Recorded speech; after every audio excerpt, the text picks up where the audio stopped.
Thank you for listening to the Damage Report podcast, the show covering the true threats facing our country and what you can actually do about them.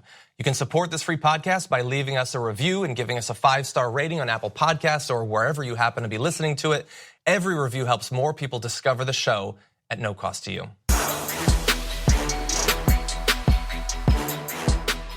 Don't worry, it's Friday. We're almost done. And we're going to take you through the news of the day eventually. It might take us a few minutes to get to it. You'll see why soon. I am John Adirola. Brett Erlich is here in studio for the Friday show. Black Shirt Fridays for all of you listening to the podcast. Also, no jacket Fridays.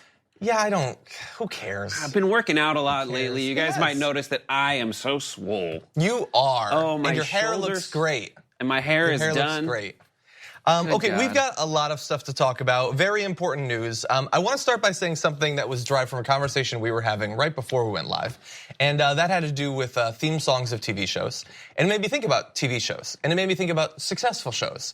And I was thinking recently that I hope he doesn't hear this. I'm very happy that Ballers, I've literally never heard anyone say that they watch Ballers. Really? So Ballers is The Rock's show. Mm-hmm. Now, the reason I say that is because some people are too successful. The Rock. Like everything that they do works and makes tons of money and they're super cool. If Ballers was as popular as like Game of Thrones, it'd be too much. It'd be too much. You couldn't have it. But Ballers is in its, I think it got okay. Is it a fifth season? It keeps getting seasons. Yeah. Have you watched it? Yes, I have watched it. Is it good? We had Omar Benson, what's his name, on the show. The now deceased show, Pop Trigger. Mm-hmm. And he was great. He is too nice. The Rock is too successful. The show's, I haven't watched it. Like, to be fair, I have no idea what it's like. I'm glad we're covering this. And I love The Rock. That's why I'm talking about this at all. It is. He's the coolest person in the universe. It's from the minds that brought you Entourage. Oh, so I got caught up on Ballers, went back and watched Entourage. Mm-hmm. And from a Me Too standpoint, rewatching Entourage is like rewatching Triumph of the Will. It is so inappropriate to watch Entourage today through the lens of female empowerment. Yes. It is just like, there's literally a line, I think in the pilot, where the girl's like, I'm sorry, Turtle, I can't make out with you, but because I think I might be the one who has sex with Vince tonight. And then he's like, come on, just make out with me. I'll show you where he eats breakfast. Oh my God, and then she's that's like, weird. And then she just goes, okay. Oh, okay.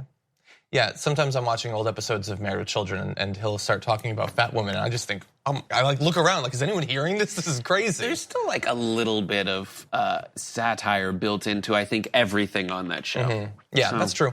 And look, the reason I say it is because, I'm very interested in success. I actually think maybe this is a stupid idea. I'm not gonna be a success, but I want to understand other people's success. I kind of want to do a show or a podcast which I don't know what it would be called. It's almost like a Malcolm Gladwell thing. Maybe he wrote a book about this. Maybe I read it. I don't know. So I saw Amy Schumer was hosting an old episode of SNL. And I thought, when did Amy Schumer go from a name that almost nobody knew to, Amy Schumer? Everybody knows Amy Schumer. When people explode. I'm really interested in that. So, like some people just explode, like Alexandria Ocasio-Cortez, literally in a 24-hour period, has like 16,000 Twitter followers.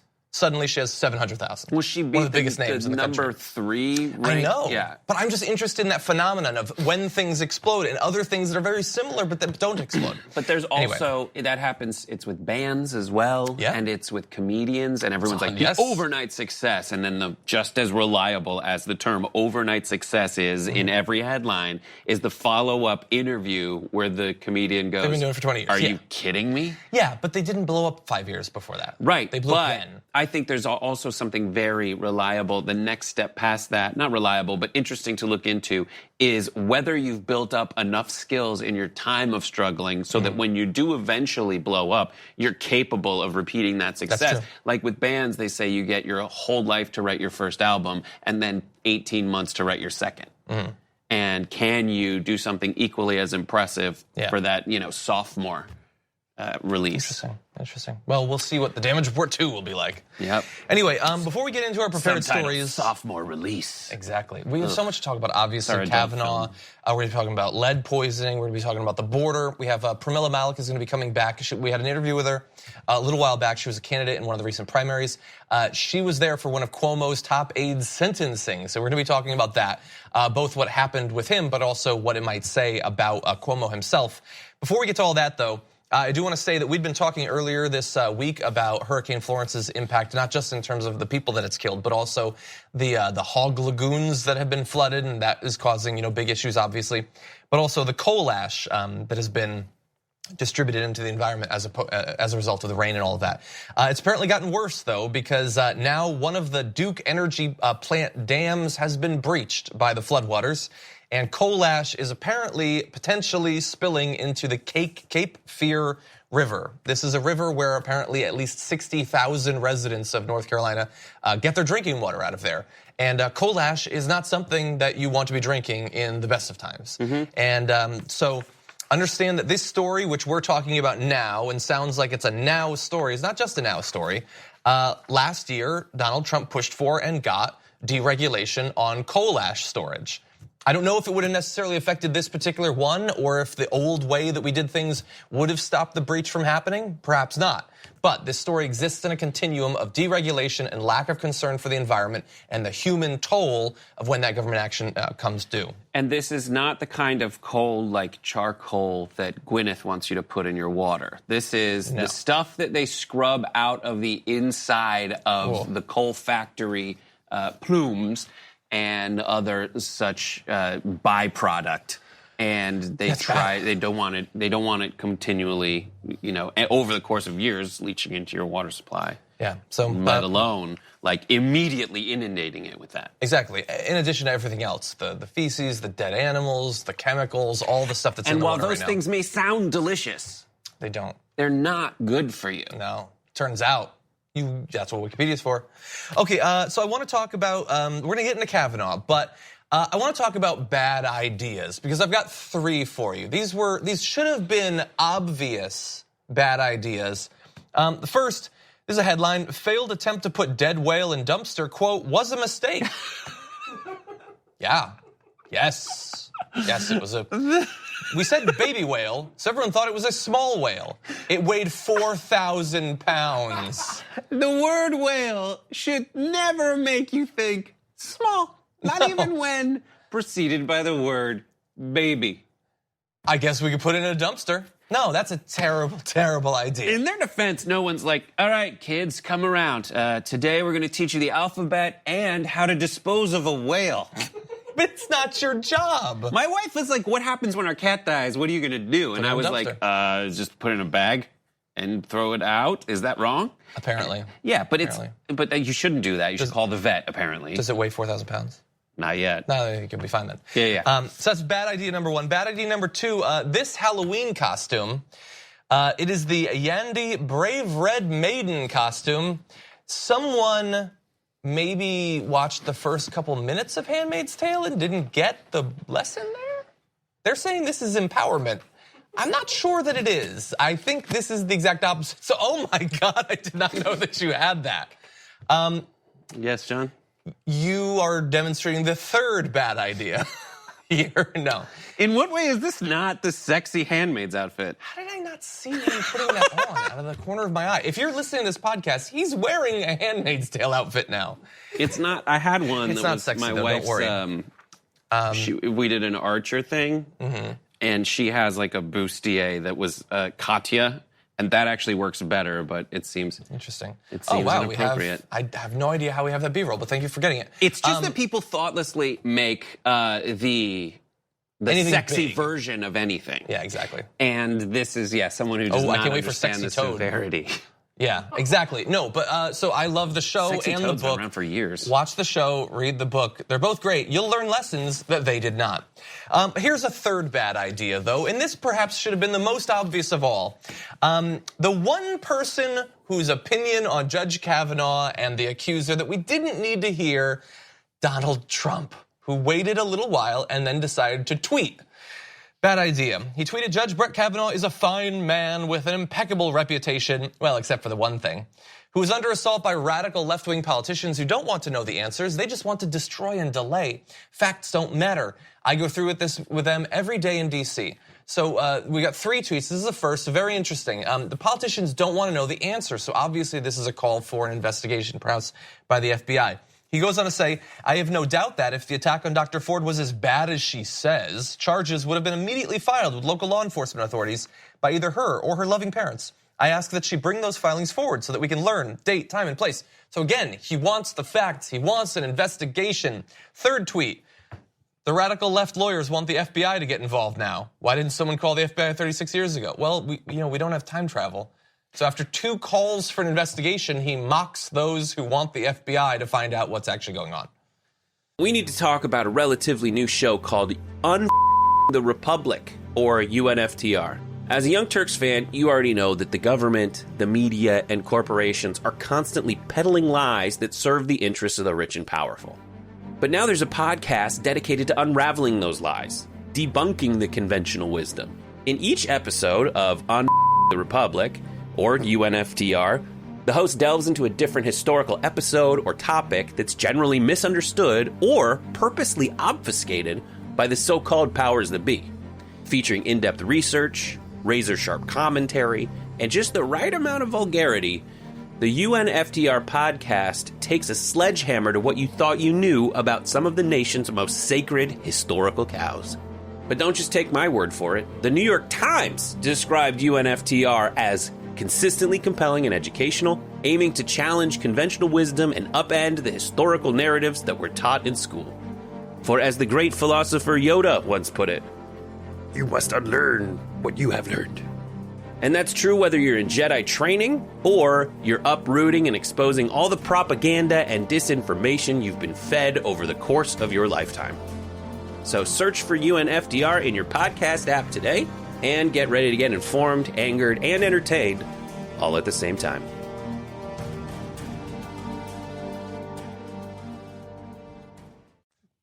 Thank you, Donald Trump. It is. He is the dead whale in a dumpster of political analysis and commentary. I love the idea that it's like, handmaiden. hello, FBI. This terrible thing, but like the idea, why didn't someone call the FBI 36 years ago? Call the police, call whatever 36 years ago, but like. They weren't going to call the FBI. This guy, when you start trying to think about which part of the irony you should point out, and you feel like you're being too obvious, like, and then it makes you go absolutely crazy that the person who's doing it does not recognize the irony of talking about accusers of sexual assault. Yeah. And the role they play, and then just completely ignoring things. Disingenuous comments like her loving parents. What is that supposed to mean? What place does that have in the tweet? He should know better than anybody that, given that he has victimized a wide swath of different kinds of people, he should know that there's different ways that individuals at different parts of their lives respond to these kinds of sexual misconduct activities. Yeah. 100%. And so the actual facts, Rain makes clear, in reality, 7 out of every 10 victims don't report to the police. And even of those who do, only a very small percentage of the assailants are ever charged or ever have any sort of punishment whatsoever. So you are continually told to worry about false accusations. No one is worrying enough about the true accusations that actually go nowhere and there's no justice. And I would like to give him at least a little bit of credit, Donald Trump, for asking why a woman didn't report while also making clear why women don't report inside of the same 280 characters. These sorts of attacks are obviously why so many women are incredibly terrified about coming forward with their story, because they know that they will be called liars and the guy who did it will be defended. He's trying to say that the Democrats don't want answers. How is that true when they're asking for an investigation? It doesn't make any sense to anyone. So here's what's going to happen. We're going to take a short break, but when we come back, someone who knew Christine Blasey Ford at the time is going to talk about a change in behavior that she exhibited around the time of this alleged attack, and we'll be breaking that down.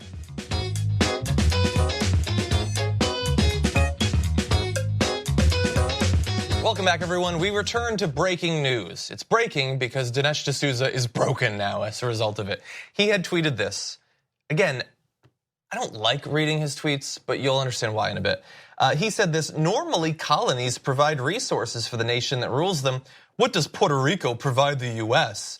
And he's a historian, so he of course actually did research before asking that question. It was clearly rhetorical.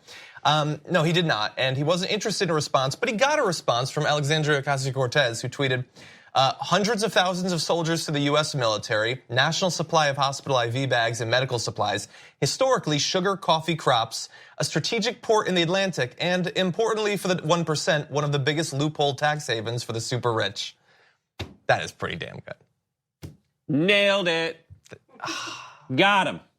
So Dinesh D'Souza is one of those people that the right is like excited by. Like they think that he makes great points, he's a great debater.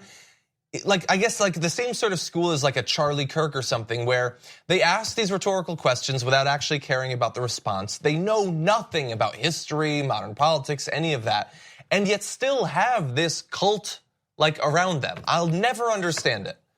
How low the bar is set for people to think that these guys, they're the ones who are really doing it. Right, but the threshold for looking into fact-checking Dinesh D'Souza is so high for these people. Like it's gonna take so much extra effort to fact-check Dinesh D'Souza that they're never gonna do it. Yeah, they already believe. I mean, they already believe that he's right. He seems to look smart when he's wearing a suit. I've seen his face before. That's true. Do we look less smart right now? Because we're not wearing suits. I don't look smart at all. Yeah, we probably don't look that smart. Yeah. Anyway, good job, AOC. Loved it. Okay, let's turn back to Kavanaugh. So they love to say that there's, the people attacking her, I should say, they love to say there's no contemporaneous evidence. It's just an allegation that something happened 36 years ago, and she has been waiting for decades to take down this powerful man. It's totally made up. There's nothing that we can find out. Why even have an investigation? What's the point of the FBI? Well, now the New York Times has spoken with a apparent male friend of hers at the time, and said that after the summer of the alleged attack, Ford, then known as Chrissy Blasey, quote, fell off the face of the earth socially. The guy said, all I remember is after my junior year thinking, where is Chrissy Blasey? She was the sort of person a lot of people paid attention to. She was a leader. She was great. I was like, where did she go? And they had some other sort of quotes to that effect. So although she says that she didn't tell anyone at the time about what happened, and I think that every compassionate, thinking, reasoning human being can understand why a young girl might not have told anyone, especially in the social and political context of that time, 36 years ago. Apparently people around her saw that something had happened, that there was a big change in behavior that perhaps now, in light of what we know, suddenly makes a lot more sense. This is right. This is what happens. This is how it plays out when someone undergoes an experience like this. Now, is this enough to have us walk away saying that this absolutely happened? Not necessarily, but that's not what people are asking for right now. No one's asking you to say, guilty, convict him. All that really tangibly is being asked for right now is to have an investigation take place. Yeah. And the refusal is so frustrating. I heard Mitch McConnell make a statement that was received with such huge uproarious applause, which was, no matter what happens, we're confirming him. Justice Kavanaugh is going to be on the Supreme Court. Yeah. And in the face of these accusations, it is a ridiculous sentiment because, as you keep pointing out, he's still lying about it today, if true. But also, it's so frustrating because there's also this truth that he lied under oath in his previous confirmation hearing. Yeah. And that's stuff that didn't come out during that confirmation hearing, but since has been corroborated, which is he did have access to the very stolen documents from the Democrats that he denied having access to. Yeah. And it's so frustrating. What are we supposed to do? It feels like we're putting something like tangible and identifiable out there as like, this is something I think even you guys can wrap your head around, which is it would be terrible if this happened and he continues to deny it to this day just because of his ambition. Yeah. And they still can't wrap their head around it because the thing it's easier to wrap their head around is we've been working for this as he's been denying this one thing for 36 years. We've been working for 36 years to get this Supreme Court. Yeah. We're not going to give up on it now just because he tried to rape someone. Yeah. And continues to lie about it. Yeah, 100%. So I am curious about what's going to happen, and I'm going to say what people think about this. There's a poll support for him. Of course, that doesn't matter because they don't care about what you or I think about this. If they feel like they have the power to push this through, they're going to do it. But NBC News, Wall Street Journal did a poll.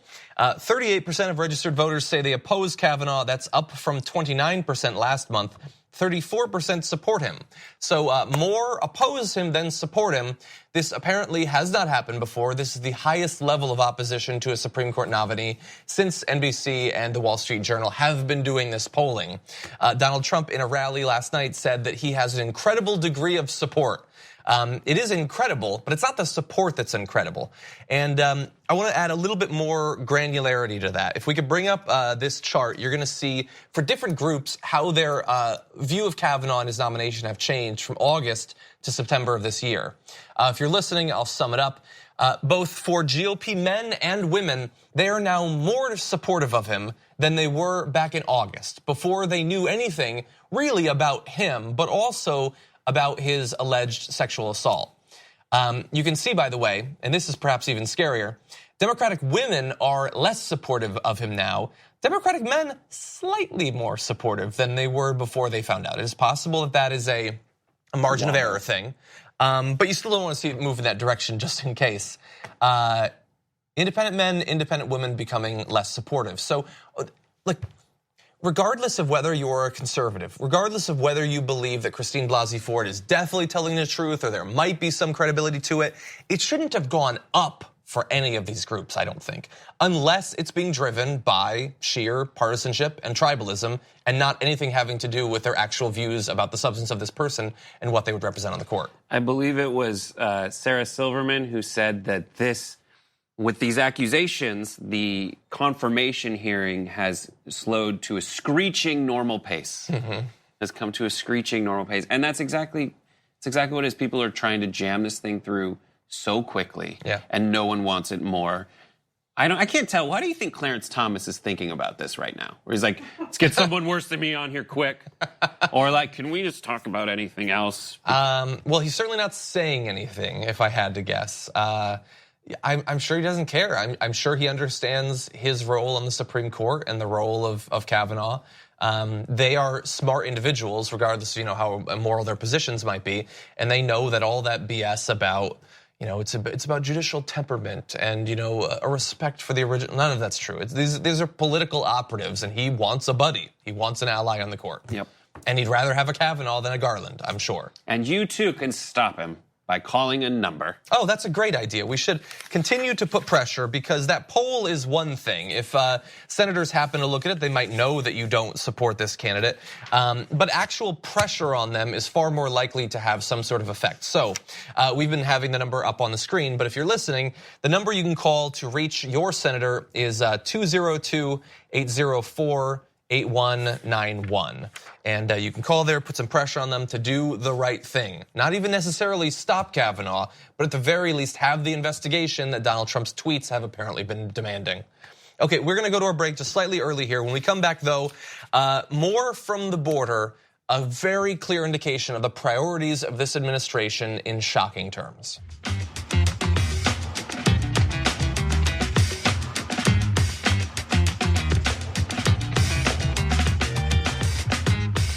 Okay, so once again, breaking news coming out of the break. Oh, maybe that's what it's named after. Okay, so let's see. Quick reaction. It's not.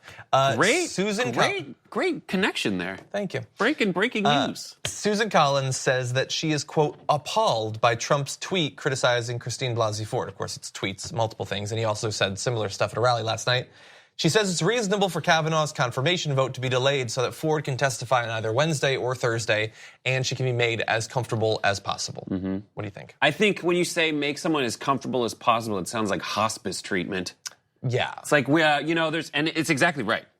That's exactly what it is. It's like, well, we could fix the problem, but nah, I've done all I can do. I love this. I'm shocked, appalled to see that the president is kind of a jerk. Yeah. And to a woman. I'm definitely not going to do anything about it. No. So I she's want to make saying her comfortable as yeah. Our credibility dies. Yeah. I want to know, what is appalled worth? How appalled are you? If they don't delay it, and they say you have Monday or you have nothing, are you appalled by that? Are you appalled enough to vote against Kavanaugh? Or are you kind of appalled and in the end you'll just go along with it? Right. It's like I'm appalled at how terrible this soup is. Nom, nom, nom, nom, nom, nom, nom, nom, soup. Soup is the example you come up with? I had soup yesterday and I forgot how good soup is. Okay. Okay, let's turn to other incredibly important issues. The situation at the border. Obviously, Donald Trump and his administration are interested in detaining literally every child on the planet in some form of tent. And they're doing great in that. You know, obviously we reported earlier that the number of kids being detained has, I think it's quintupled since May of last year.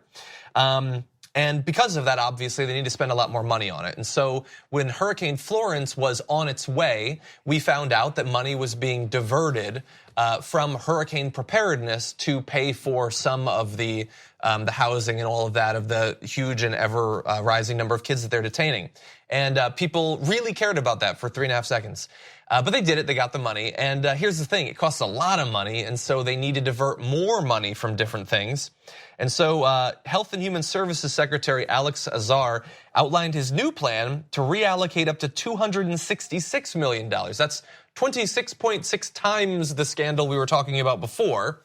So that's money that would go to the Unaccompanied Alien Children Program in the Office of Refugee Resettlement. Okay, so $266 million to help expand and extend the amount of kids they can detain. Well, where are they gonna get that from? Well, they're gonna get $16.7 million from Head Start, $5.7 million from the Ryan White HIV/AIDS program, and $13.3 million from the National Cancer Institute. But money is also being diverted from programs dedicated to mental and maternal health, women's shelters, and substance abuse. But most of the money will come from the Department of Irony. It's like, if you put together a list of, well, obviously they're not going to take money from that, not from AIDS. The Candy for Babies Foundation. Seriously. We will take the it's candy. Like it. Every one of those. Head Start, first of all, it's like, we don't have enough money to properly fund Head Start in the first place. But now it's like, you know those kids that like desperately need this help? No, we need tents for babies. Babies that we're detaining that we don't need to detain. Right. They previously hadn't been, even when the levels of kids crossing over were just as high. We weren't choosing to detain so many. And they should at least have the decency to change the name of Head Start to Late Start. Yeah. Delayed Start. Now the delayed, you'll get there eventually, program. Yeah, or like head hunting, or something like that. It's bad news. It is bad news, and I don't think that they really, I don't know, they just take the money where they can find it, and from places where they're like, well, we're definitely not going to solve that problem. Yeah, let's spend the money on dealing with the problem we continue to make worse. Yeah, because of our choices. Yeah, because our continuing choices. Yeah, they could absolutely not do this. And again, the numbers, just to remind you, there were 2,400 kids detained, immigrant children in May of 2017, 12,800 earlier this month. So since we initially reported that, by the way, I have not seen any updated number. If you believe that it is still 12,800, you're insane. I've got a head start for you, if you believe that. A defunded one, to be fair. It is certainly higher than that. It is going to continue to go up because nothing has actually changed. Well, that's not true. There are more tents than there once were. HHS is expanding capacity of a Texas tent city from 400 to 3,800 beds. Beds in tents, though, to be fair. The estimated cost of operating these emergency facilities is $750 per child per day, 3 times as high as a regular shelter, but you get to sleep in a tent. And the thing about emergencies is it implies that right now is worse than it's going to be later. Is there any reason to believe that? It's not. The emergency is going to become the norm. They're making it worse. And the way to avert the emergency, it's not like a hurricane where it's like we have to wait till this passes. Yeah. You just stop doing it. Well, if we're waiting for anything to pass, it's their policy. Yeah. That's the hurricane. It's a hurricane. It's an unnatural disaster that is going on right now. How is this flood going on in my backyard? Oh, maybe I should turn off the sprinklers. Yes. That's the problem. So here's the thing. I tweeted about this yesterday. One of my frustrations, and I totally understand it. Obviously, like, there are so many things to focus on. Like, we've been talking about the battle over the future of the Supreme Court because that is incredibly important. We were talking a lot about Hurricane Florence over the past week. Super important. All these topics, incredibly important. But here's the thing. The crisis at the border, and when I say that, I mean all of this. Obviously, the kids aren't just being held at the border, it's expanded beyond that. We had 6 weeks, maybe, of national outrage and focus on it. It hasn't changed. We got minor changes to family separation. That is it. The only thing that has changed in the crisis at the border is the level of media and popular attention going to it. The crisis remains because the policy remains and the people who put those policies into effect remain. It is the same. We have simply moved on. The media has moved on. But the crisis is not just similar, it's worse. There are more and more kids being detained literally every day. God only knows when we come back to this in a month or two what that number will be to. And it's not going to change until we renew the focus, we force them to change it as we did with the family separation policy, and then get these people out of office because they can't be trusted inside of 10 miles of any immigrant kid. There was a pressure release valve, which was allowing these kids to be given over to sponsors, family members that are around there. But they've raised the they've started to fingerprint the people that come and take the children and run them through the database to see if they're here legally or whatever. And that is, lowering the amount of people who come to sponsor the kids and give them a home. And there have been arrests.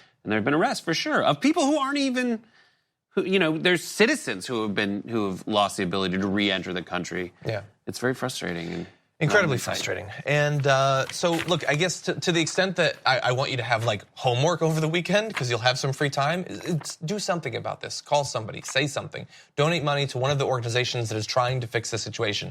They remain. They're still working as they were literally in years leading up to this crisis, let alone now. If we move on, they're not going to change the policy. The kids will remain in detainment. Okay, I want to just quickly mention a story that we have had prepared literally all week and haven't gotten to. And it has to do with history and ironically, things not being covered. And we weren't covering it. So the Texas Education Board has a change to streamline their social studies curriculum by removing some unnecessary historical figures. They took a preliminary vote to make a number of changes, including scrapping mention of Hillary Clinton and Helen Keller from sections on citizenship, and removing a phrase referring to the, quote, optimism of the many immigrants who sought a better life in America. We can't have it. It takes too long to say that. We have to streamline the curriculum by removing these people. And we just randomly chose ones that we don't personally care about their story and something that seems to glorify the experience of immigrants who obviously go through a great deal of troubles in their home country and then moving here. Why Helen Keller? I don't know. Like, talk about someone who is... I didn't see it coming. Yeah, did not see or hear it. Maybe she won't notice. She won't notice we could do anything. People are talking behind her back. They said, no, do you want to know why? Please. They said they dropped her because she, quote, does not best represent the concept of citizenship. Instead, military and first responders do. So this is curriculum by way of Trump congressional endorsement, where the only thing you say is they're great on guns, they're great on the Second Amendment, great on the border, great on the vets, they love all that stuff. The only people that matter are the military. If you have the politicians, the military, and then the forgotten masses, there is a political system that is based on that sort of view of the country. It's not one that I would want associated with the United States necessarily. It's just so strange because this is like the one way by changing the education protocol curriculum in your area that you are really just like teaching propaganda to kids and you are just absolutely ranking in order of importance the things kids should know about. Yeah.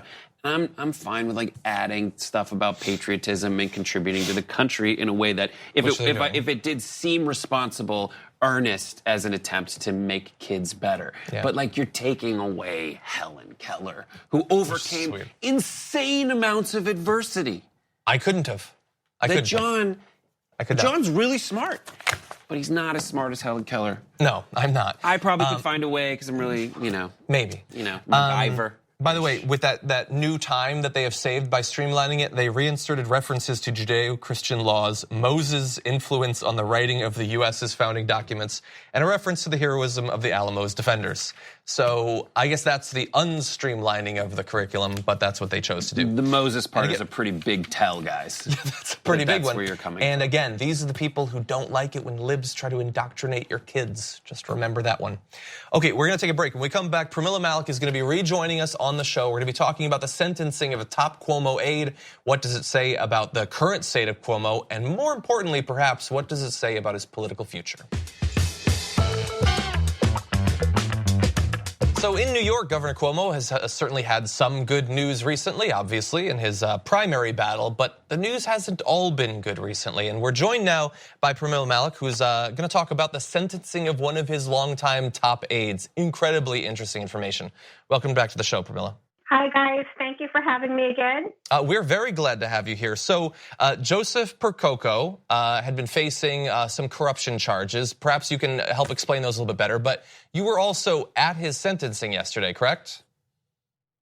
Yep. And I was at his trial, his entire 7-week trial as well. Wow. So Joseph Percoco is one of the closest aides to Governor Cuomo. It was reported also during the trial, but also in the media, that getting a call from Joseph Percoco was the equivalent of getting a call from the governor himself. Now, he was just convicted to 6 years in prison for a pay-to-play bribery scheme that involved two different projects. One was core development of a parking lot project in Syracuse, but the one that I've been involved in was a pay-to-play bribery scheme involving Competitive Power Ventures. It was a project that consisted of a 650 megawatt frac gas power plant that was built in my community in Orange County. And actually members of our group, including myself, filed the criminal complaints with the U.S. Attorney's Office that led to the investigation, subsequent indictment, trial, and conviction sentencing. So Cuomo doesn't like me. No, he's not a fan. I can sort of, I guess I get it. If he's wrapped up in this sort of thing, I've seen some of the amounts that have been bandied about of the amount of the monetary corruption are pretty significant. And what I'm wondering is, if the connection between the aide and the governor is as close and longstanding, will this have any effect on Cuomo, or has he been able to insulate himself from Percoco? Well, this should, in principle, be the nail in the coffin for Governor Cuomo's future political career or his presidential ambitions. But we have to think about how Cuomo was able to get away with this for so many years in the first place. He is largely sheltered by a large number of environmental organizations and NGOs that give him cover persistently for his betrayal of the environment and his betrayal of the climate. Because ultimately, what was this power plant project really about? This power plant project was about plugging New York City, which is the second largest consumer of power in the world, to frac gas dependency for the next 40 years. Wow. That's really what this project was about. And that's what the corruption really entailed. And there was the illegal corruption that Percoco got caught for, but there was the legal corruption, which involved hundreds of thousands of dollars of donations, campaign donations to Governor Cuomo, both for his 2010 gubernatorial race as well as his 2014 gubernatorial race. Actually, these payments started way back in 2008 when he was Attorney General. Wow. So, look, I'm really curious because it was interesting that the night after the primary, I saw two headlines about what his primary victory over Cynthia Nixon represented, with some saying that the way he had campaigned, the strength of how many votes she got, was the nail in the coffin for his future political ambitions. And some saying that because he was able to ward off such a strong challenge, now the road is clear for him to run for president someday. You obviously have spent a lot of time dealing with Cuomo and his ambitions. What do you think that this the Percoco sentencing, what effect does that have on his future potential presidential ambitions? Well, a lot of that is going to depend on these quote unquote brokers of the narrative, both within the progressive movement as well as within the media. It's how they end up casting Governor Cuomo. The testimony in the trial clearly implicates the governor. There were about 5 or 6 different state agencies involved that were under the influence of Joseph Percoco enacting the policies that Percoco needed to enact in order to fulfill his obligation to his paymaster. And that could not have possibly happened without the governor's involvement and approval and knowledge. So a lot is going to depend on the media. I mean, we had the New York Times never once, not once, covered the project at the center of this bribery scheme, the power plant that's in Orange County. Even the judge was forced to acknowledge it during her sentencing because she was inundated with letters from the public about it. But, the media really still has not covered this. And so, it can easily be passed off as run-of-the-mill corruption that Cuomo had no knowledge of. But when you look at how this advances a critical industry that is part of a national agenda, because both political parties are 100% on board with this national agenda to make the entire country dependent on frack gas. So Cuomo's relationship in advancing that national agenda needs to be closely examined, scrutinized, and rebuked. And you have to remember that fracking and the environment and the climate were big issues in the 2016 presidential race. Yeah. And a lot of people say that's, kind of what brought Hillary Clinton down. Well, and fingers crossed that now that he has made it through this primary challenge, the media doesn't assume that, if there were concerns about his corruption, apparently it didn't bother the people enough. The media sometimes takes that as an opportunity to stop doing their job and investigating these sorts of things. My fingers are crossed that doesn't happen in this case. Well, right. And it's important to know this was not run-of-the-mill corruption. This is corruption that is causing bodily harm on entire communities right now as I speak. 100%. And thankfully, there are environmental activists like you out there holding them accountable for these sorts of projects. Pramilla Malick, thank you so much for joining the show once again. Always love having you on. Thank you for having me. Thank you. One more quick break. When we come back this week, we learned something. I'm going to turn to you guys for that.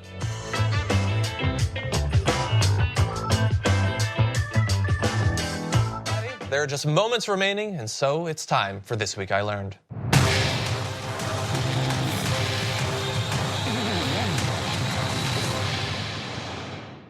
We've ever done. That is the best thing we've ever done. So what I have learned can be summed up with 2 words: Yeti and Toad. Ew. Hey, watch the Happy Half Hour where John and I go through, that's at 5 o'clock today, Pacific.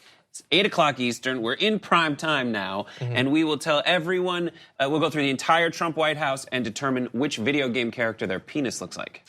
And we nail it. Yep. Okay, so you guys have also learned stuff, and you tweeted in, Mocha Chipper learned that we will never play Mario Brothers the same ever again. There were a lot of toad emojis sent to me this week. Too many, I would say. Spicy D Denova learned, by the way, that the Damage Report podcast is excellent. Sure. Don't know how to rate it, though, not user of iProducts. Seriously, John, you're fast becoming my favorite TYT host. I'm not a big fan of him, but I appreciate that you like him. But here's what I will say. If you have not already rated the podcast and you are a consumer of iProducts or whatever, it's very easy to do. And you can find it just by typing into Google, the Damage Report podcast. It'll come up. Here's what I would like. I would like 25 more ratings before Monday. And there are many people watching this, most of them traitors. They won't actually do it, but not you. You're different. You are different. Will take the 15 seconds it takes to type the Damage Report podcast into Google and then click 5 stars and write a little review. And if you send it to me, a screenshot, I will send you a funny GIF on Twitter. It's a thing that I'm happy to do. So thank you in advance. Your eyes are looking so pretty today. They are. We can see them through the camera. That's how high def this is. Okay, a little bit more for you. Teddy LaBarca learned that Trump asked Spain to build a wall over the Sahara to keep out migrants. Said it couldn't possibly be longer than our border with Mexico. Turns out it's 3,000 miles long. Here's the funny thing. The fact that it's 3,000 miles long is like one of 20 reasons that is the stupidest idea that I've ever heard. You know, why would we need to build a wall through the symbol for desolate wilderness that kills people anyway? The Sahara. But what you're missing is, and that's true, it's the desolate, human-killing wilderness that you hit before you hit the water barrier that is an effective natural moat This is not the solution to the problems. Is it possible that there's a simpler sort of way that would be just for both parties and not just a wall that's built? Whatever. Give me the president of the Sahara. I'll do it myself. Hello, giant snake.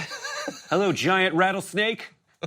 All right, that's the joke's over. Okay, good. Okay, good. I'm gonna hang up. No, you hang up. No, that's a Gaffigan thing. Okay, and finally, you learned this is from Call for Action that water has more than one standpoint.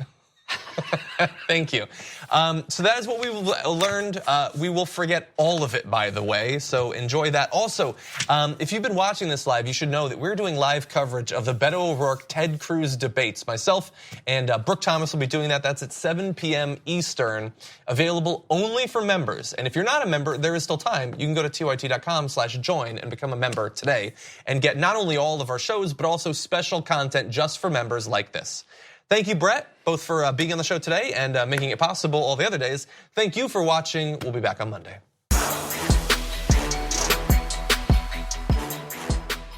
Thank you for listening to the Damage Report podcast, the show covering the true threats facing our country and what you can actually do about them. You can support this free podcast by leaving us a review and giving us a 5-star rating on Apple Podcasts or wherever you happen to be listening to it. Every review helps more people discover the show at no cost to you. Thanks for listening to the full episode of The Damage Report. Support our work, listen ad-free, access members-only bonus content, and more by subscribing to Apple Podcasts at apple.co/TYT. I'm your host, John Adarola. I'll see you soon.